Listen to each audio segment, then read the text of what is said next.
예, 또 시작해 보겠습니다. 아마 다음 주부터는 여러분들한테 이제 모의고사를 쭉 한번 전해드릴 겁니다. 그래서 한번 강의를 이렇게 들은 걸 가지고 이렇게 보시면은 뭐 충분히 모의고사를 실제 한번 풀어보시면서 또 자신감도 가지고 내가 부족한 부분이 어딘가 이런 것도 한번 Recording in 점검해 progress. 보시면 되겠습니다. 자, 이번 시간은 노동 수요 곡선입니다. 사실은 이 노동시장론에서 오늘 하고 있는 내용이 가장 좀 심도가 가장 깊어요. 뒤에 거는 여기에 비하면은 그렇게 부담이 없습니다. 그래서 설명을 제가 좀 최대한 상세히 드리고 있습니다. 진도를 떠나서. 왜냐하면은 뭐 진도에 안 쫓겨도 될 만큼 시간이 충분하니까 그래요. 자, 여기에서 한번 그림을 한번 볼까요?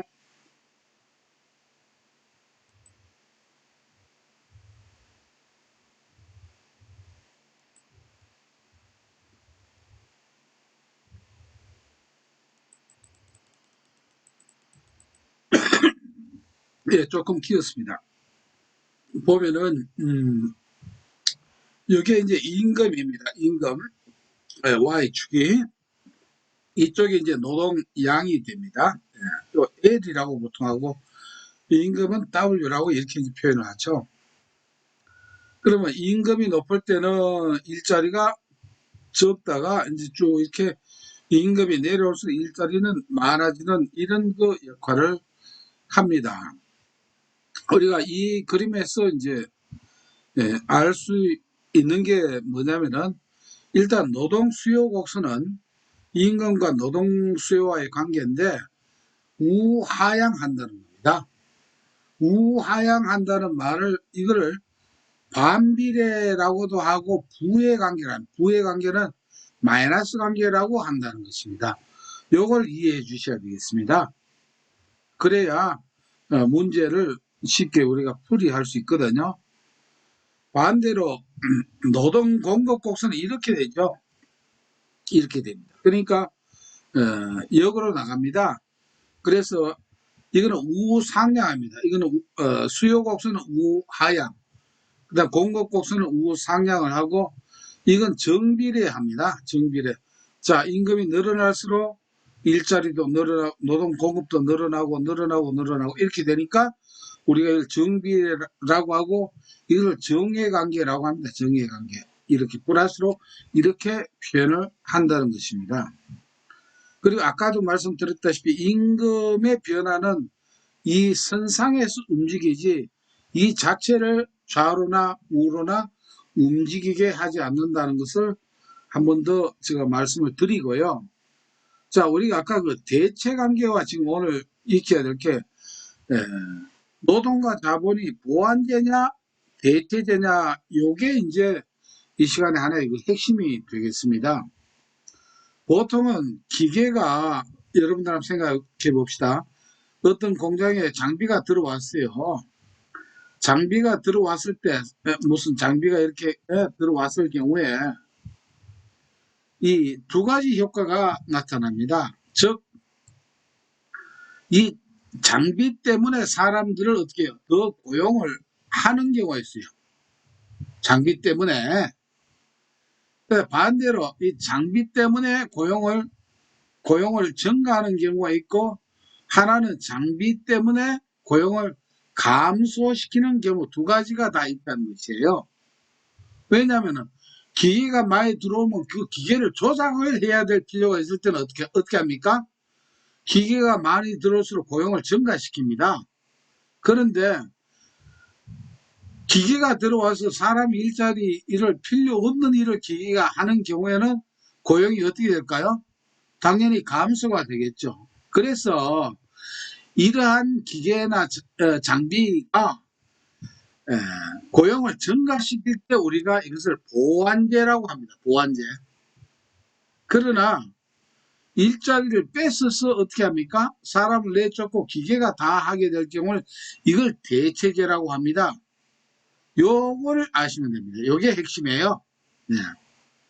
그래서 이게 어떤 자본이 여기서 자본이라고 하는 말은 뭐냐면은 기계입니다. 설비. 예?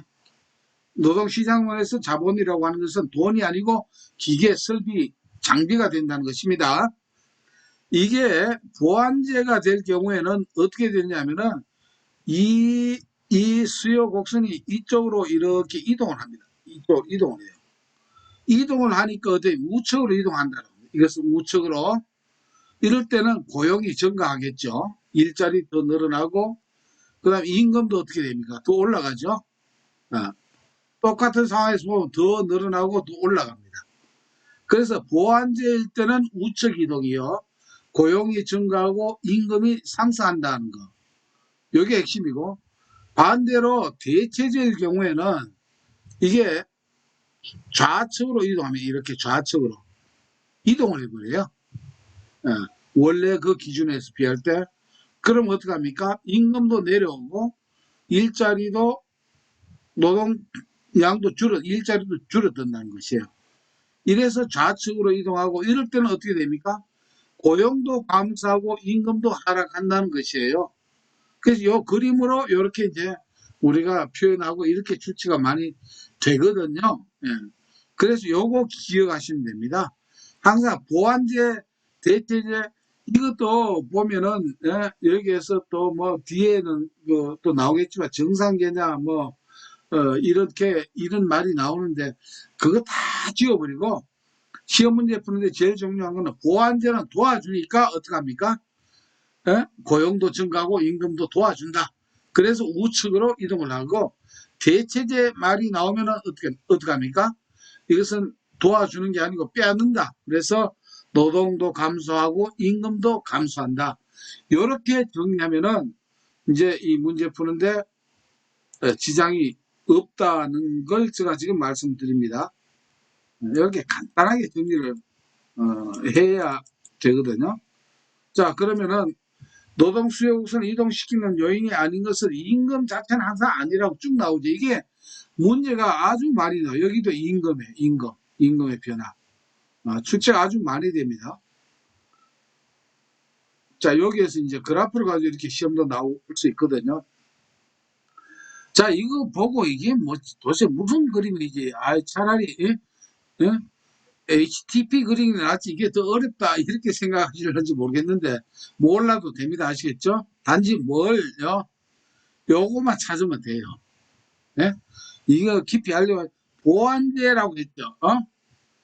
보완제의 경우에는 자본의 가격이 하락할 때 어떻게 되면 보완제는 어떻게 한다고 했습니까? 보완제는 도와준다고 했죠. 보완제는 무조건 도와주는 게 이제 보완제입니다.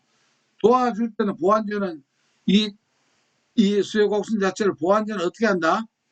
우측으로 이동시켜 준다고 했죠. 대체제는 어떻게 해요? 좌측으로 이동시켜 준다고 했잖아요. 이것만 기억하시면 돼요. 그래서 보완제라고 했으니까 D 곡선을 D 다시로 이렇게 어떻게 합니까? 우측으로 이동을 했죠.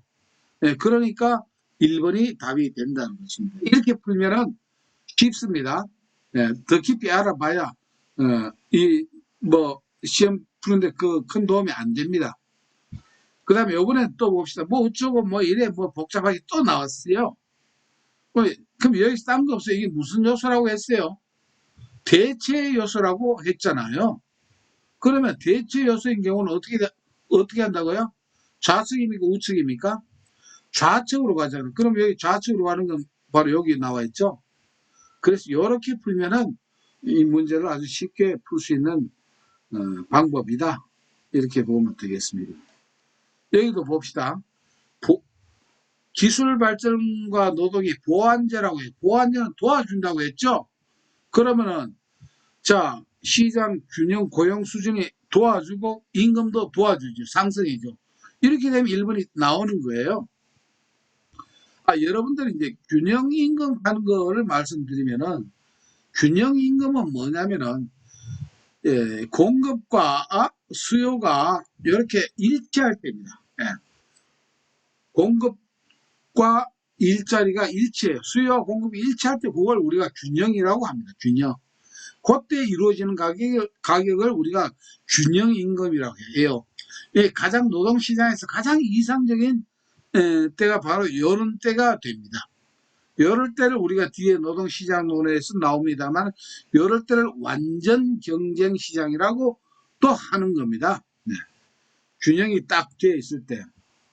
그럼 이렇게 보면은 이 이론 가지고 여러분들 아마 이거 설명 안 듣고 이렇게 보면 이게 무슨 말인지 상당히 혼란스럽습니다만 이렇게 정리하면 이 문제가 쭉쭉쭉쭉 다 풀립니다. 전혀 문제가 없어요. 네. 자, 여기도 이제 그래프가 또 하나 나왔죠. 봅시다. 노동수요 곡선이 일단 봅시다. DD선이 있고, DD 다시 선이 이렇게 있습니다. 뭐, 이렇게 지금 움직이는 이런 거죠. 여기는 임금이고, 여기는 노동입니다. 그러면은 한번 봅시다. 임금이 하락하면 고용량이 증가하고, 임금이 상승하면 고용량이 감소함을 DD처럼 표현할 수 있다. 자, 그렇죠. 자, 요거는 여기에서 보십시다. 요거와 비교할 때 하락하면 이렇게 다 감소되는 거예요. 임금이 내려오니까 여기보다 내려오면은 요 상태로 보면은 요 DD 다시서는 여기 와 있어야 되겠 연장을 시키면 자 내려왔어요. 그러니까 일자리도 어떻게 해요? 이렇게 내려온다는 것이네. 일자리 크기도 이렇게 요걸 나타내주고 있고 임금이 W1일 때 노동 수요량은 그대로 보면은 뭡니까? 여기 마주치는 데가 여기 L1이죠. 예, L1이면 임금이 W2로 하락할 때 노동 수요량은 L2로 증가한다. 이렇게 돼 있죠. 예, 그대로 보면 됩니다. 그 다음에 수요 곡선이 DD는 임금과 기업의 고용량 간의 정해관계가 성립함을 의미하는 것이다. 이렇게 돼 있는데 요거 이제 여기에서 딱 우리가 쉽게 답이 나오죠. 왜 그렇습니까? 우하향하는 거는 정의 관계가 아니고 무슨 관계입니까? 부의 관계죠. 정의 관계는 이렇게 될 때 이게 정의 관계죠. 이거는 반비례하니까 이건 정의 관계가 아니고 부의 관계가 됩니다. 자, 기업 판매 상품의 수요가 증대하면 대다수죠. 대다충할 때 수요가 증대하면 노동 수요 곡선 전체가 우측으로 이동하는 건 맞죠. 이렇게 해서 요겁니다. 아까 제가 말씀드렸죠. 이렇게 우하향하는 것은 정의 관계가 아니고 부의 관계요. 반비례라고 이렇게 말씀드린 그걸 생각하시면 됩니다. 33번 문제 한번 볼까요? 다른 조건이 동일한 상태에서 만약 여성의 경제활동 참가가 높아진다면 이건 이제 약간 응용 문제입니다. 여성의 경제활동 참가가 높아집니다. 그럼 노동시장에서 균형 임금과 균형 고용량은 어떻게 달라지는가? 자, 여성의 경제활동 참가가 높아지면 공급이 더 플러스 됐습니까? 안 됐습니까? 공급이 플러스 됐어요. 그러니까 공급이 많으면은 어떻게 될까요? 임금은 올라가요? 내려가요? 내려가는 것이죠. 그러니까 균형 임금은 하락합니다. 하락이 두 개 나와 있거든요. 그리고 자, 일하려고 하는 사람이 많으니까 고용량은 어떻게 될까요? 고용량은 증가하는 것입니다. 그래서 임금은 하락하고 고용량은 증가하는 것이죠. 이렇게 어찌 보면 이제 상식적이지만은 그러나 이것도 미리 이렇게 예습을 해놔버리면은 시험장에서 어렵지가 않습니다. 요거는 완전 경쟁하에서 노동의 수요 곡선을 우하향하게 하는 주된 요인은 무엇일까 이렇게 되어 있는데 자 요거는 조금 이제 어려운 문제예요. 왜냐하면은 이 한계 생산력을 아직까지 안 했기 때문에 그래요. 한계 생산력이라고 하는 것은 기업의 그 이윤을 극대화시키는 그 분기점이에요. 이 분기점이 올라가느냐 내려가느냐에 따라서 이 수요 곡선이 자체가 이제 바뀐다는 것입니다. 그래서 요거는 이제 이렇게 기억하시고 딴 거는 여기에 해당이 되지 않습니다. 어, 밑에 있는 설명은 좀 참고로 그래 하시고요. 자, 고임금의 경제 효과가 있을 때입니다. 아까 그 숙련된 노동자를 쓸 때하고 같습니다. 고임금의 경제 효과가 있을 때 새로 형성되는 노동 수요 곡선은 원래 수요 곡선보다 어떻게 됩니까? 이렇게 된다는겠죠. 예, 새로 변동이 없어요. 그래서 변동이 없습니다. 고임금 경제 효과. 이거는 그러면 변동이 없다는 자체는 어때요? 이렇게 되니까 B가 이렇게 내려오니까 비탄력적이다. 이렇게 정리하면 되겠죠. 뭐 이것도 역시 35-1번도 역시 마찬가지인데 노동 수요가 증가하고 일자리가 큽니다. 동시에 노동 공급도 증가합니다. 같이 증가해요. 그러면 어떻게 될까? 이거는 둘 다 같이 증가해야 되는 게 맞겠죠. 그래서 임금도 상승하고 고용도 증가, 같이 상승하니까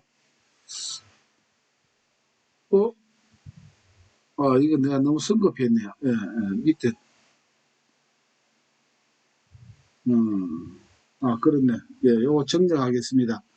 일단 공급이 증가하니까 고용은 증가하는 건 맞는데 임금의 변화 방향은 불확실합니다. 올라갈 수도 있고 내려갈 수도 있다. 예, 요거 정정합니다. 그래서 너무 빨리 하려고 하다 보니까 앞에 보고 그냥 그렇게 했네. 자, 요번에는 35-2번에 또 이상한 그 그림이 하나 나와 있습니다. 이거 일단은 W 나오면 이거 임금이고요. 그 다음에 이쪽에 이제 고용량이라고 이렇게 되어 있습니다. MFC 이거요. 이거 알고 할 필요 없습니다. 예, 전혀 무시하시고 하시면 됩니다. 단지 뭐냐면 요것만 아시면 돼요. 노동시장의 수요 독점이다. 수요 독점은 수요는 누구 기준입니까? 기업체 기준이죠. 수요는 항상 일자리 독점에 일자리를 독점하고 있어요. 예, 기업체 기준이에요. 자, 기업체 기준이라고 하면은 독점을 하고 있어요. 아예 일자리를. 그러면은 독점 기업의 행포가 뭡니까? 독점 기업은 임금을 올려줍니까? 어떻게 하든지 내리려고 합니까? 다운시키려고 하는 것이에요. 이게. 그럼 독점 기업의 곡선이 시키면 이런 식입니다. 이렇게 수평이 되어 있어요. 임금은 고정이 되어 있어요. 임금은 여기 고정이 되어 있어요. 딱 고정이 돼. 이게 이제 근로자들이 제일 싫어하는 형태가 바로 이거예요. 이게 이런 것을 우리가 기업이 갑질한다라고 하거든요. 그래서 이럴 때 수요와 공급 곡선 그리고 MFC는 한계 요소 비용으로 노동의 한계 비용을 의미한다 해서 이때 임금과 고용 이 관로천은 이 말은 무시를 하십시오. 여러분들 이 문제가 나온다라고 하면은 수요 독점이니까 임금이 가장 낮게 주는 거 생각하면 됩니다. 여기에서 임금이 가장 낮은 포인트가 어디입니까? 요 점이죠, 여기. 그렇죠? 임금이 가장 낮아요. 그래서 요거는 WMEL이라고 생각하면 됩니다. 이 문제가 나오면은. 그래서 뭐 MFC 이런 거는 무시하고 수요 독점일 때는 임금을 기업체에서 어떻게 합니까? 가장 적게 주려고 합니다. 독과점이기 때문에. 그 다음 노동 공급으로 넘어가겠습니다. 노동 공급 결정 요인은 뭐 한두 가지가 아닙니다. 그러니까 어떻게 하면 됩니까? 노동 수요 결정 요인이 아닌 것은 대부분 어떻게 합니까? 노동 공급 결정 요인으로 보시면 됩니다. 노동 수요 결정 요인은 대다수 총, 이거는 문제 아마 여러분들이 실제 복습을 하거나 이렇게 보면은 앞에 문제 혼자 푸시면은 뭐 대다수 총 가지고 다 그냥 문제를 쓰러뜨릴 수 있습니다. 왜? 총 다 맞기 때문에. 아시겠죠? 여러분들 이걸로 대다수 총으로 추면은 합격 관역을 백발백중할 수 있거든요. 그래서 잊지 마시고요. 노동시장의 초과 공급, 공급가수에서 공급이 어떻게 될까요? 초과를 하면은 당연히 일어나는 게 뭡니까? 임금 하락이죠. 네, 이런 거는 굳이 경제론이 아니라 하더라도 그 대신 반대로 노동 공급이 감소됩니다. 감소돼 버리면 어떻게 될까요? 임금이 올라가죠. 네, 이렇게 생각하면 되겠죠. 음,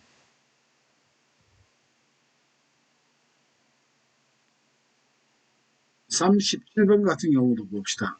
경제활동 참가 또는 노동공급을 결정하는 요인에 대한 설명으로 사실과 가장 거리가 먼 것이라고 했습니다. 여기서 비근로소득이 요건 한번 좀 생각을 좀 해야 되거든요. 비근로소득이 크다. 비근로소득은 어떻게 일 안 해도 들어온 돈이 많다는 거예요. 그 돈이 많으면 경제활동 참가, 직장 잘 안 가려고 하겠죠. 예.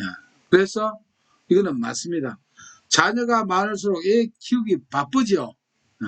그래서 경제활동 참가는 낮아집니다. 대신 교육 수준이 높아질수록 경제활동 참가는 증가됩니다. 왜? 거기에 투자한 게 아까워서라도 본전 찾아야 되겠죠. 그래서 이렇게 직장을 찾겠습니다. 그래서 1, 2, 3번은 맞습니다. 기업의 노동 시간이 신축적일수록 했는데, 자, 기업의 노동 시간이 신축적이다라고 하는 말은 뭐냐면은 요새 뭐 그 탄력 근로제 하는 것도 그런 말이 있지만 그거하고 조금 다릅니다.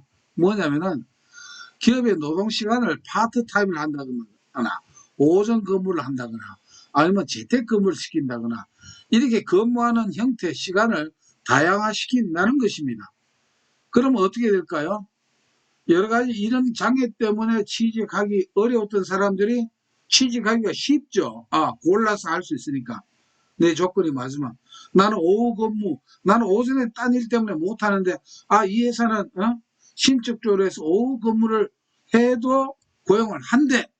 이렇게 되니까 노동 공급이 감소합니까? 증가합니까? 이거는 증가를 한다는 것입니다. 이렇게 좀 이해를 하시면 되겠습니다. 우리나라 노동공급 우리나라 이거 실정이 나왔네요. 출산율이 저하되고 인구의 고령화가 진전되고 있죠. 선진국에 비하여 청년층의 경제활동 참가율은 낮고 노년층의 경제활동 참가율은 높아지고 있죠. 1980년대 중반 이후 노동시간의 감축이 나타나고 있죠. 왜? 항상 그 근대로 갈수록 또 노조의 어떤 그걸로 그렇게 돼 있죠. 우리나라의 연간 실제 노동 시간은 제조업 중심 국가의 일본보다 그래도 일본보다는 짧지는 않다는 것이죠. 그죠? 일본보다는 아직 깁니다. 아무리 이렇게 애를 쓰고 있다 하지만은요.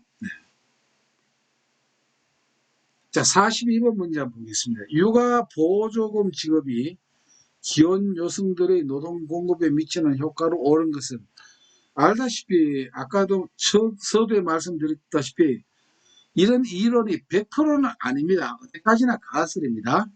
그래서 꼭 이대로 되는 건 아니에요. 그러나 일반 이론적으로 우리가 접근을 해보자는 것입니다. 자, 회사 다니까 육아 보조금을 지급해줘요. 육아 보조금을. 그러면 육아 보조금 어때요? 받고 싶죠? 받고 싶으니까 일단 어떻게 합니까? 직장에 들어가는 거예요. 그러나 돈의 여유가 좀 있다는 거예요. 돈이 아무래도 사람이 궁하면은 막 그 일을 하려고 하는데 조금 여유가 있으면 어떻게 될까요? 조금 애를 덜 쓰는 거죠. 그래서 이거는 경제활동 참가는 육아 보조금 받기 위해서 경제활동 참가는 증가를 합니다. 증가는 두 개인데 그 대신 이 일은 어떻게 됩니까? 근로시간은 이렇게 줄어든다는 그런 이론입니다. 이게 100% 그렇다라고 하면 현실적으로 꼭 증명되는 것은 아닌 것 같아요. 그러나 일반적 그 이론으로는 그렇다. 노동의 중고정 비용입니다. 기업에서 그 중고정 비용이라고 하는 것은 쉽게 말하면 복지 비용입니다. 뭐 휴게실이라든가 운동장이라든가 아니면은 어린이를 봐주는 그 타가 시설이라든가 이런 겁니다. 이게 이제 증가가 해요. 증가가 기업의 고용 수준과 소속 근로자의 초과 근로 시간에 미치는 효과입니다. 자, 우리는 기업 입장에서 봅시다. 어떤 한 사람이라도 더 고용할수록 임금 외에 중고정 비용이 많이 지출이 되죠. 되니까 어떡합니까? 고용은 기업에서 함부로 하려고 안 합니다. 예? 그러니까 고용은 기업 측에서는 고용은 감소시키겠죠. 그러나 반대로 일단 들어간 사람은 어떡합니까? 들어가니까 복지 제도가 잘 돼 있어요. 예? 아주 좋은 거예요. 그러니까 어떡합니까? 아, 근무할 맛이 난다는 거예요. 그래서 이게 이제 기업주와 근로자의 입장은 이렇게 상반되고 있습니다. 기업 측은 가능하면 꼭 필요 인력 아니면 안 뽑으려고 하고, 한번 들어간 사람은 야 여기보다 더 좋은 회사가 없네, 잘리면 안 되겠다 싶어서 일은 열심히 한다는 겁니다. 그래서 이런 거는 이러한 스토리를 한번 들으시면은 어, 혼자서 이렇게 깊이 사색을 안 해도 안 되겠냐 싶어요. 혼자 깊이 사색하면은 좀 더워집니다. 자, 사용자의 부담, 항상 기업 입장과 근로자 입장이 다르다라고 하는 걸 생각을 하시고 이 문제에 접근하셔야 됩니다.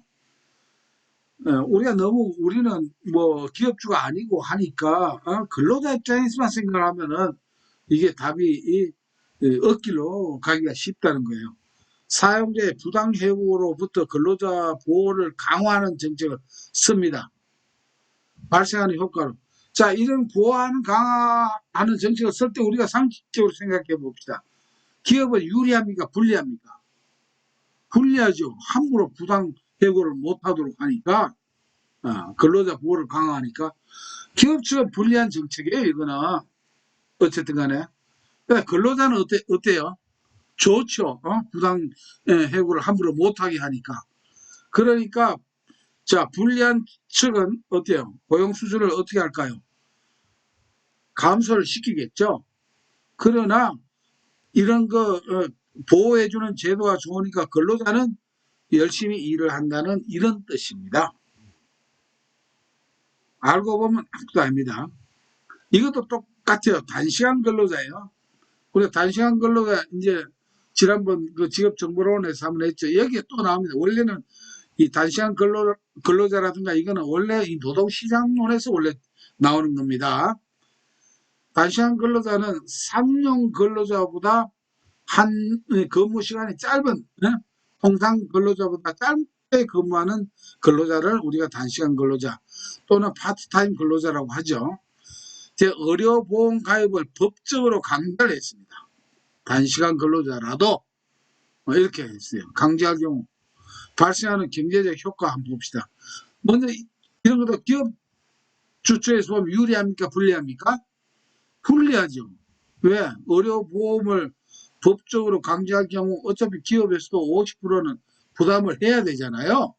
이게 부담을 해야 되니까. 기업에 불리하니까 불리한 쪽에서는 고용을 어떻게 한다? 감소를 하는 거예요. 그러나 그건 당연하겠죠. 근데 자, 그러니까 파트타임 근로자가 줄어들어요. 예. 그 대신에 이제 남은 사람이 있어요. 자, 여태까지 회사에 파트타임으로 했던 그 일이 그 사람들 이제 줄어드니까 이제 일을 많이 해야 되는 사람 누굽니까? 전일제 근무자예요. 예. 정규직 근로자는 그 사람들 일을 대신 해야 돼요, 안 해야 돼요? 대신 해야 되거든요. 그러니까 그런 사람은 초과 근로시간이 증가를 하는 겁니다. 그러면 한쪽에 감소가 나오고 증가가 나오는 거 봅시다. 일단 감소 둘이에요. 둘 중에 전일제 근무자의 초과 근로시간 증가 이렇게 나오죠. 그래서 이거는 3번이 이렇게 이제 정답이 된다는 것입니다. 자, 이제 여기 소득 효과와 대체 효과, 이게 아주 중요합니다. 이거는 2차에도 실기에도 거의 단골로 나오는 내용입니다. 원래 우리가 실기 여러분들은 거의 100% 8월 14일 시험에 저는 합격했다 생각을 하고 예? 합격하셔야 되고요. 2차를 우리가 준비한다는 입장에서 이걸 말씀드리는데 보통 통상 18문제 나와요. 서술시기 실기에. 그런데 보통 12문제 내지 13문제 12문제 정도는 직업 상담학, 그 다음에 직업 심리학, 상담 심리 여기서 나옵니다. 그러니까 60% 내지 70%가 직업 상담학, 직업 심리학에서 나옵니다. 그 다음에 이제 한 서너 문제가 어디에서 나오냐면 세 문제 내지 다섯 문제, 네 문제 내지 다섯 문제, 내지 여섯 문제 정도 많아요. 이게 바로 노동시장론하고 직업정보론에서 나옵니다. 그러니까 이제 한 세 문제 정도 나온다라고 할 때 보면은 노동시장론에서 이게 이제 하나의 단골 손님입니다. 소득 효과와 대체 효과. 그럼 일단 이걸 이해를 해야 됩니다. 자, 그럼 제가 그림을 가지고 여기 여기 있지만은 밑에 있지만은 제가 직접 그림에 설명을 해드릴게요. 자, 노동 공급입니다. 노동 공급에서 나옵니다. 소득 효과와 대체 효과는. 자, 이게 이제 임금이에요. 임금이고, 이게 이제 근로 시간입니다. 근로 시간. 이거는 정비례 한다라고 했죠. 예, 이게 정비례 합니다. 정비례. 이렇게 정비례. 그러니까 임금이 높을수록 어때요? 일을 더 많이 하는 것이죠. 예, 일을. 노동 공급이 원활하게 됩니다. 예, 돈 많이 주는 회사 사람들이 막 경쟁이 심하다 이렇게 생각하면 되겠죠. 이럴 때는. 이게 이제 정비례입니다. 그런데 이게 어떤 현상이 일어나냐면 어떤 일정 시점이 되면은 어떤 일정 시점이 임금이 쭉 오르는 어떤 시점 되면은 여기서 두 가지 선택이 나와요. 무슨 선택이 나오냐면 여기서 계속 일을 하는 사람이 있고 한 사람은 여기서 살짝 나는 일 안 할 거야 라고 이렇게 하는 사람이에요. 일을 안 할 거라고. 그러니까 이 선이 이렇게 후퇴돼요. 아시겠죠? 요것을 자, 요게 뭐냐면 요걸 기억하시면 돼요. 요 부분에 대한 설명이에요. 요거와 요거 설명이에요. 이건 뭐냐면은 어느 정도 돈을 벌고 나면은 이제 임금 높아지는 건 좋지만은 내가 맨날 평생 일만 하고 죽을 수는 없잖냐. 나도 좀 즐기면서 살아야 되겠다. 어느 정도 수입은 되니까 뭐 골프도 하고 수영도 하고 뭐 여행도 가고 한다. 이렇게 해서 임금을 올라가는 임금을 포기하고 안 받고 뭐냐면 이렇게 오히려 뭐냐면 여가를 즐긴다 이렇게 생각됩니다. 모든 걸 이제 한마디로 표현하면 여가를 즐기는 형이에요. 여가를. 이런 형이 있고 임금 올라가니까 나는 힘이 날 때 열심히 벌어가지고 노후 준비를 돈으로 해야 되겠어. 이런 사람이 있는 거예요. 이 두 가지 효과가 있습니다. 자, 이럴 때 이렇게 여가를 선택하는 사람. 이제 돈보다는 나는 건강이나 뭐 여러 가지 위해서 이렇게 쉬어가면서 여가를 즐겨야 되겠다 하는 사람을 이런 효과를 이걸 뭐라고 하냐면 이걸 소득 효과라 합니다. 소득 효과. 이게 스타일러스가 이게 바로 터치가 바로 글씨가 안 써지네. 소득. 이걸 소득 효과라고 합니다. 근데 계속 일을 하는 것을 뭐라고 하냐면 이걸 대체 효과라고 합니다. 대체. 이게 두 가지 하나의 용어입니다. 소득 효과와 대체 효과. 요것이요. 그래서 요것을 대체 효과를 계속 우상향을 계속 합니다. 근데 이거는 어느 쪽입니까? 이걸 소득 효과는 좌상향을 하는 거예요. 왜 이 말씀을 드리냐면 소득 효과, 대체 효과 이렇게만 나오면은 이게 소득 효과, 대체 효과다 이렇게 되는데 어떤 경우는 이런 말을 쓰지 않고 어느 시점에서 곡선이 우상향을 한다. 아니면은 어느 시점에서 좌상향을 한다. 이렇게 표현을 하거든요. 그러면은 계속 우상향하면 우리는 그게 대체 효과다라고 이해를 해야 되는 것이고 가다가 좌상향한다 하면 이걸 뭐라고 해야 되느냐? 이걸 소득 효과로 인정을 해야 된다는 것입니다. 그래서 또 하나는 뭐냐면 이게 후방으로 돌아간다 해서 이게 유명한 바로 후방굴절이라고 후방굴절. 그래서 여러분들 후방굴절 나오면은 이거 무슨 효과요? 소득 효과, 대체 효과? 이건 무조건 소득 효과입니다. 이걸 아셔야 돼요. 소득 효과. 이게 후반 굴절은 무조건 소득 효과를 나타내고, 그 다음에 대체 효과는 그냥 우상향 가는 것입니다. 이게 바로 뭐냐면은 여기에서 나오죠. 좌상향을 해서 이게 부의 곡선하고 소득 효과, 그 다음에 대체 효과는 계속 정의 곡선을 계속 가면 이건 거꾸로 가니까 이걸 부의 효과라고 반비례를 하고 있죠. 원래는 노동공급 곡선은 정비례해야 되는데, 자, 여기까지 해서 일단 소득 효과와 대체 효과 이해되셨죠? 하나 더 여러분들 이제 기억하셔야 될 게 있습니다. 자, 여기에서 이 시점에서 여기에서 또 두 가지 관리가 나와요. 뭐냐면은 이 여가가 이 시점에서 선택을 하는 데 있어가지고 이 시점에서 일로 갈까 저리 갈까 차라리 돌아설까가 아니고 이 선택을 하는 데 있어서 판단 기준이 있어요. 이건 사람마다 다릅니다. 이게 공식이 있는 게 아니고 이건 자기가 선택하는 거예요. 임금 향상 시에 자기가 선택하는 건데, 이게 뭐냐면 이 여가라고 하는 것이 정상제냐, 여가가 정상제가 있는 사람이 있고 열등제가 있는 사람이 있습니다. 열등제. 자, 이건 이제 제가 간단히 설명드리면 돈보다 여가의 가치가 더 크게 보는 사람이 있어요. 근데 열등제라고 하는 여가가 내 받는 돈에 비해서는 상대적으로 가치가 못하다라고. 이건 어떤 공식이 있는 게 아니죠. 그거는 각각 그 자유예요. 이래서 요 시점에서 여가를 정상제라고 보는 사람만이 뭘 합니까? 이렇게 소득 효과 쪽으로 가고, 그런데 나는 이 여가 그보다 나는 훨씬 돈이 좋아, 이렇게 여가를 열등제라고 생각하는 사람은 뭘 합니까? 이렇게 대체 효과 곡선으로 계속 직진해 나간다는 것입니다. 요게 이제 이 시간의 포인트예요. 이게 아시겠죠? 요것만 아시면. 자, 그래서 정상제일 경우에는 후반 굴절 소득 효과요. 열등제일 경우에는 직선으로 계속 가면서 이건 무슨 효과? 대체 효과라고 하는 것입니다.